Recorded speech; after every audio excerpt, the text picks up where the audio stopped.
जो पहले मुखिया रहे वो पूरी तरह से दलाल पर आधारित रहे। पहला खात्मा दलाल का होगा। तोहफे के रूप में अपने पंचायत वासियों को छठ घाट बना के देने का काम करूंगा, ये मेरा वादा है।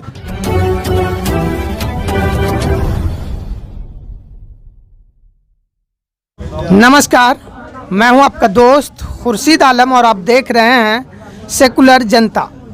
दोस्तों, बिहार में पंचायत चुनाव का समापन हो चुका है। मैं इस वक्त मौजूद हूं सुपौल जिला के सुपौल प्रखंड स्थित रामदत्तपट्टी पंचायत में और यहां से जीत दर्ज किए हैं मुखिया के रूप में भाई जियाउर रहमान साहब।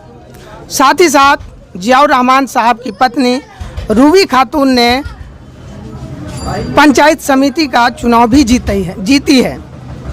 आइए हम जानना चाहते हैं जियाउर रहमान साहब से कि वो आगे जनता के लिए क्या कुछ करने का सोच रखे हैं, क्या जो वादा चुनाव से पहले किए थे उनको किस तरह से निभाएंगे। जियाउर रहमान साहब, सबसे पहले बहुत बहुत मुबारक, आप दोनों सीट अपने पंचायत में जीते। जी नमस्कार, बहुत बहुत आपको भी धन्यवाद, शुक्रिया। सबसे पहले मैं ये जानना चाहूँगा कि कितना मुश्किल रहा ये चुनाव आपके लिए और क्या क्या इसमें कहाँ आपको परेशानी हुई, क्या कुछ इसमें नया, कुछ हर चुनाव में कुछ ना कुछ नया सीखने को मिलता है, क्या कुछ सीखने को मिला? देखिए, हम 21 साल से अपने पंचायत में लोगों का सेवा कर रहे हैं जी। एक बार मुखिया हारे, एक बार जिला परिषद के सदस्य के रूप में जी। लेकिन यहाँ कुछ लोगों को पहले से जो पहले मुखिया रहे वो पूरी तरह से दलाल पर आधारित रहे और दलाल ही मुखिया भी रहा है। निश्चित तौर पे ये पंचायत दलाल के चंगुल में था। काफ़ी कठिनाई हुई है इस चुनाव को जीतने में, लोगों को समझाने में। निश्चित तौर पर सबसे पहला खात्मा दलाल का होगा और भ्रष्टाचार मुक्त पंचायत हमको बनाना है। इसके लिए जो जद्दोजहद करना पड़ेगा हम करेंगे। हमने पूर्व में जो वादा किया था अपने लोगों से, मैं उस पर कायम हूँ और जब तक जिंदा रहूँगा, जब तक मेरा हयात रहेगा, मेरी सांस चलती रहेगी, मैं अपने वादों पर अटल रहूँगा। एक चीज़, जब मैं आपके क्षेत्र में घूम रहा था मुझे पता चला कि आपकी जो पत्नी है वो एक सरकारी पोस्ट पे थी और उनको आपने रेजिग्नेशन दिलवा करके चुनाव लड़वाया पंचायत समिति का। आखिर कब आपको यह लगा कि आप अपने मैडम को भी चुनाव में उतारे और आपको कब ऐसा लग रहा था कि शायद आप ये सीट भी जीत पाएंगे? देखिए, मुझे लग रहा था, मैं देख रहा था लगातार पंचायत को जी, और पंचायत से प्रखंड तक देख रहा था। मैं जिला परिषद के रूप में भी यहाँ रह चुका हूँ और काम कर चुका हूँ आम लोगों के लिए। तो जो भ्रष्टाचार प्रखंड में और पंचायत में था, मुझे उससे मुक्ति दिलाने के लिए मैं पंचायत और प्रखंड दोनों पर काबिज होना चाहता था। इसीलिए नामांकन के अंतिम चरण में 20 दिन पहले मैंने निर्णय लिया कि क्यों ना मैं प्रखंड पंचायत समिति जीत करके और प्रखंड में प्रमुख के रूप में काबिज हो जाऊं और वहां जो भ्रष्टाचार और दलाल काबिज है उसको भी दलाल मुक्त ब्लॉक बना सके। इसी उद्देश्य के साथ हमने ये कदम उठाया और जनता ने भरपूर सहयोग भी किया हमारा। जब मैं चुनाव से पहले आपसे बात किया था तो उस समय आपने एक वादा किया था कि आपके क्षेत्र में स्वास्थ्य सेवा केंद्र तो है लेकिन वो एक्टिव रूप में नहीं है, केवल कागज़ कलम पर ही जो है उस पर डॉक्टर हैं, सब कुछ है। उनको कब तक आप जो हैं ठीक करेंगे और कब तक उसमें डॉक्टर बैठने लगेंगे? यहाँ के लोगों का जो ये ज़रूरत है इसकी पूर्ति हो पाएगी? बस जैसे ही शपथ ग्रहण होता है जी, ब्लॉक में ब्लॉक प्रमुख का चुनाव हो जाता है, जैसे ही चुनाव संपन्न होगा हम कार्यभार संभालेंगे। उस सबसे पहला काम हमारा होगा कि जो हमारा उप स्वास्थ्य केंद्र है, जो मेरे घर से 200 मीटर की दूरी में है, उसको चुस्त दुरुस्त करें और वहाँ आम लोगों को सुविधा मुहैया करवाएं, डॉक्टर की प्रतिनियुक्ति हो, वहाँ दवाएं मिले। ये हमारा प्रथम प्राथमिकता है।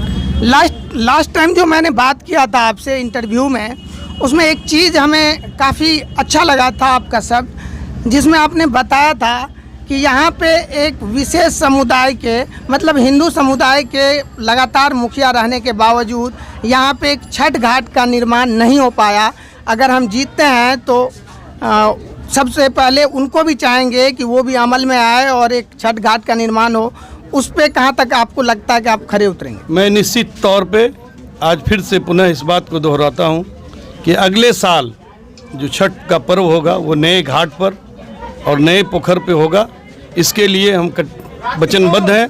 जो भी जद्दोजहद करना पड़ेगा पूरे संघर्ष के साथ मैं उसको अगले साल ही तोहफा के रूप में अपने पंचायत वासियों को छठ घाट बना के देने का काम करूंगा। ये मेरा वादा है और इस पर मैं आज से ही काम करना शुरू कर दिया हूँ। अब लास्ट में मैं चाहूँगा, चूँकि आप जीते हैं, आपको अपार समर्थन है, बहुत कुछ हमें पूछने की ज़रूरत नहीं, जनता 5 साल में देखेगी, लेकिन अंत में आप इस जीत के लिए जनता को क्या कुछ कहना चाहेंगे? नमस्कार। मैं अपने क्षेत्र के वासियों से ये निवेदन करना चाहता हूँ कि मेरा जो वादा है भ्रष्टाचार मुक्त पंचायत का, उसके लिए आप हमको सहयोग करें, मेरे साथ रहें। मैं आपके बीच रहना चाहता हूँ, आप मुझे अपने बीच रखें और जो भी काम हो, जो पंचायत में आपका हक है, वो आप मुझसे डायरेक्ट तलब करें। मैं चुनाव के दरमियान ही कह दिया था कि जो 20 साल में नहीं हुआ वो करके दिखाऊंगा। जो भी योजनाएं होगी लाउड स्पीकर से ऐलान करके समाज के हर वर्ग को सम्मिलित करके उस योजनाओं का कार्यान्वयन करेंगे। इसी उद्देश्य के साथ मैं आप सबसे विनती करता हूं कि अपना काम डायरेक्ट मेरे तक लाने का काम करें ताकि मैं आपका मदद कर सकूं, बीच से बिचौलिया को समाप्त करें।